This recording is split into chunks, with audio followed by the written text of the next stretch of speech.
Hello, everybody. Intuition here. Thank you, as always, for making time and space for us. Today, we would like to go a little bit off track, talk about something that we don't usually talk about, and that is surrounding mainstream popular culture and politics. Though we won't necessarily dive into any individual, we're not going to call out names. We're simply going to discuss what it is that we are seeing that is going on in our mainstream pop culture, in our entertainment world, including politics. And why it is important, or why we know that it would be important to discuss that, is not for us to stay relevant, but because as things continue to become uncovered about the lives, so to speak, of these individuals who we saw in a certain way, but now what is being uncovered in who it is that they are behind closed doors is being presented to us, sometimes it instills a sense of fear, mistrust, and confusion, because these people whom we've put our trust in, whether again it be politics or mainstream entertainment or celebrities, are not really acting in accordance with the human or the humanitarian aspects in which we thought that they were. They are acting very bizarrely outside of the construct in which we know humans should more or less be acting as. And again, to be human simply means, or at least the societal understanding and definition, is to be empathetic, to be loving, to be kind, to keep in mind the totality of all of us, the collective, and not just the individual, to work together to secure a brighter, better future. However, these individuals, again, whom we've put in a place of authority, politicians and celebrities and what have you, again, as we open up the door on their personal lives, as we see past the illusion and image in which they present to us and see the reality of who it is that they are, it seems like they're not really acting human at all. They're acting, again, very unhuman, very strange and concerning. And so we know, again, like we said, it would be important to shed some light on why it is that they are behaving in that way, and what it is that they are moving into, and what it is that we are moving into, and what that common thread is between both of us.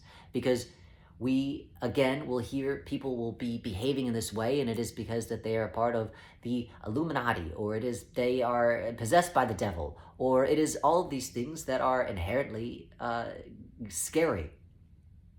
Those are scary things to think about, that they are part of the Illuminati or that they are possessed by demons. However, it is not anything, how we see it, close to that understanding.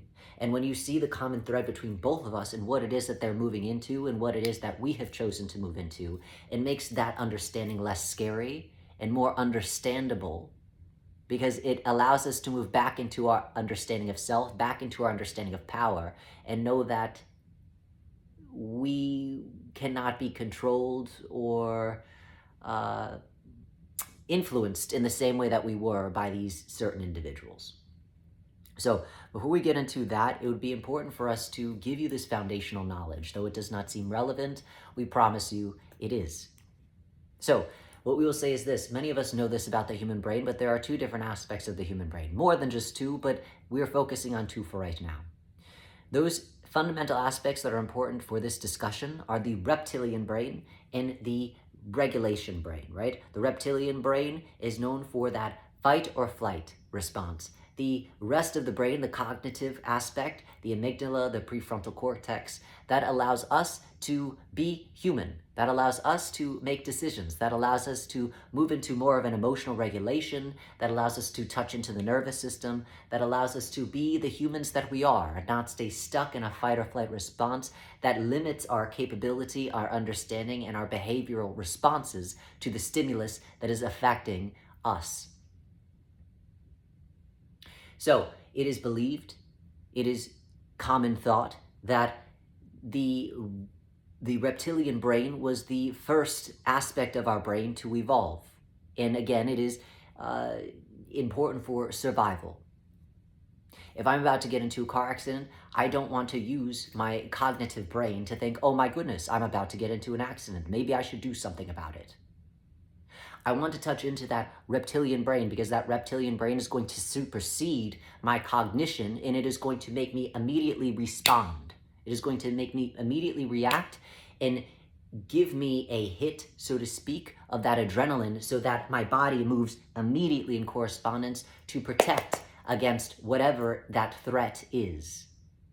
However, again, if I was to just sit and use the cognitive aspect of myself, I would get into an accident potentially because I'm sitting here thinking, should I swerve? Should I step on the brake? Should I just tuck and roll out of the car? And by the time you go through that whole thought process, who knows what has happened to you? So, reptilian brain is important for survival, so to speak, but as we've evolved, there's been other aspects of the brain that make us human as opposed to reptilian, right? However, we say this because we all have the reptilian DNA and brain system within us. It is not separate from us. It is a part of us because we have on some level evolved, adapted, moved into one understanding of self to the other. And so, it is important to understand that because, again, some of us, not all of us, some of us choose to stay in that reptilian understanding of self, meaning there are some pros, so to speak, of staying in that reptilian understanding, yes?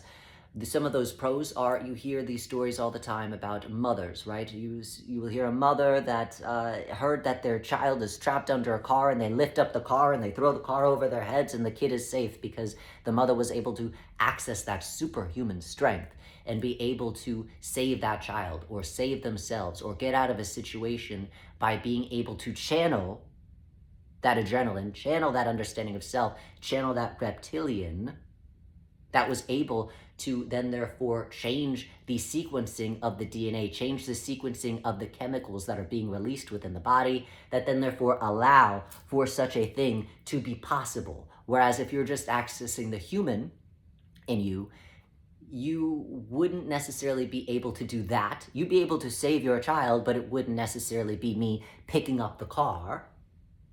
It would be something viscerally different than that. And we will get into that in a second. So why it is important to understand, again, that there's a reptilian aspect and then there's a human aspect of the brain is because some of us choose to stay in that functioning of the brain. And if you stay in that functioning of the brain due to the perceived benefits of staying in that understanding of self, then if you stay in that for long enough, you are going to limit your ability to rebound back into the human aspect of yourself. And if you are not able to rebound back into that human aspect of yourself, if you become over-identified and over-reliant on that understanding of self, if you don't use it, you lose it. So you lose those human aspects, you lose that human understanding, and what you start evolving into is more of those reptilian characteristics and evolution that we, on some level, embodied before we had more of our human faculties. And so, this is a choice. We're not saying, because all of us on some level, depending on the traumas, triggers, situations in which we experience, all of us on some level go into shock, which means that we are going into our fight or flight response. But not all of us want to stay in that level of shock. Most of us want to move out of that and regulate ourselves back into that human understanding of self so that we are able to move beyond it and past it. So some of us choose, again, to stay in that understanding. And when you stay in that understanding, you start changing your DNA. You start adapting on some level back into a different understanding of self. And as you continue to move down that path, you're going to have to engage in different behaviors that allow you to sustain that different evolution and understanding of self. And some of those behaviors are not going to really match up with what it is that we would say is human, or what we would say is within the moral compass and values of what it is that we understand and what we've all agreed upon to be enacting. So that is, again, one continuum of understanding the self.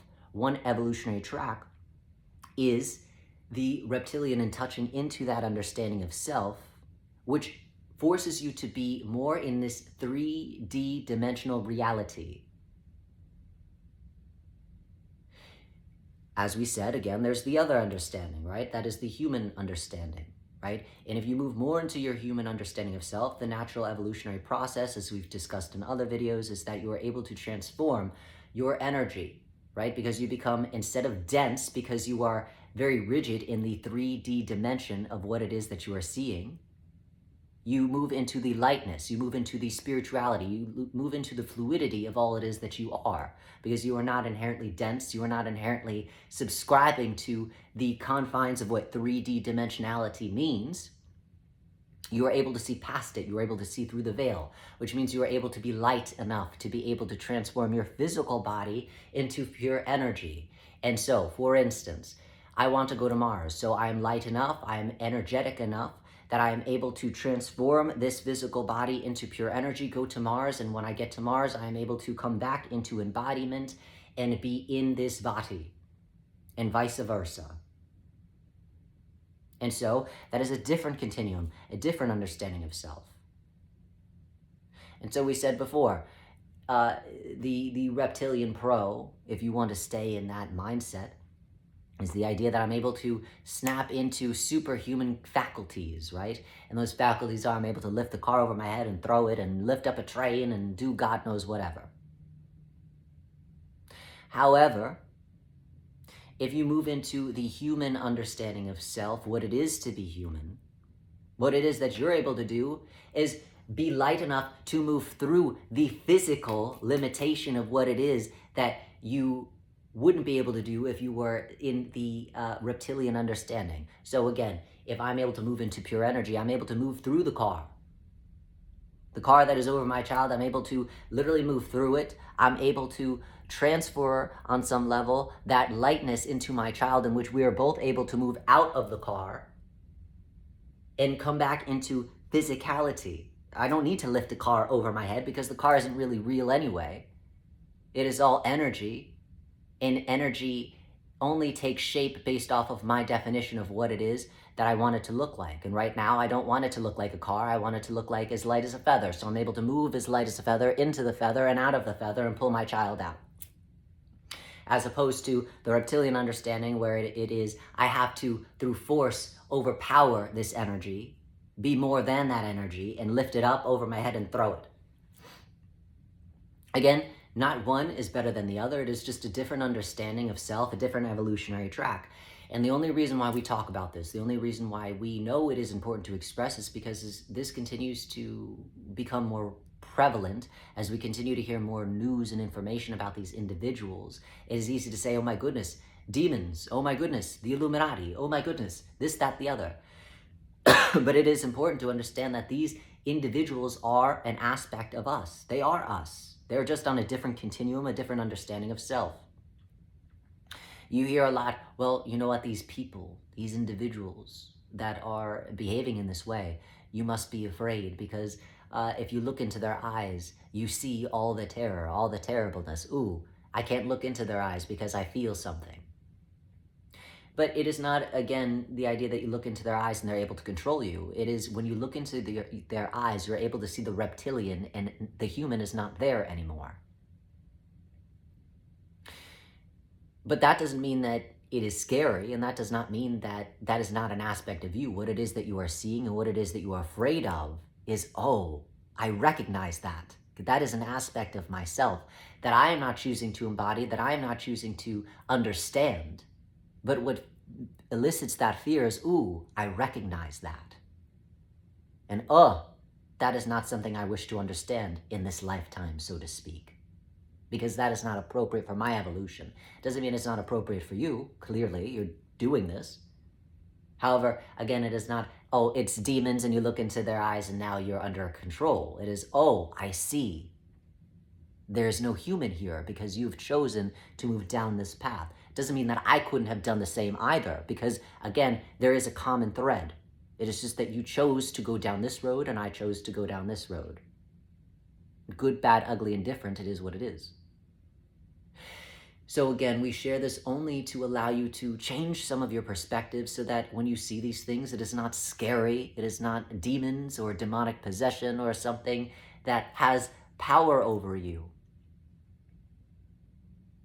You are powerful in knowing that you chose a different aspect, a different venue for yourself, that this kind of behavior doesn't influence you because you chose something different.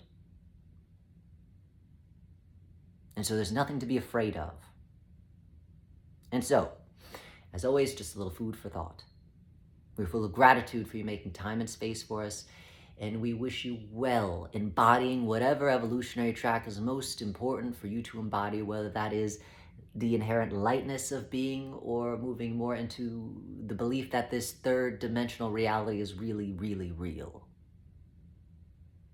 Well wishes as always.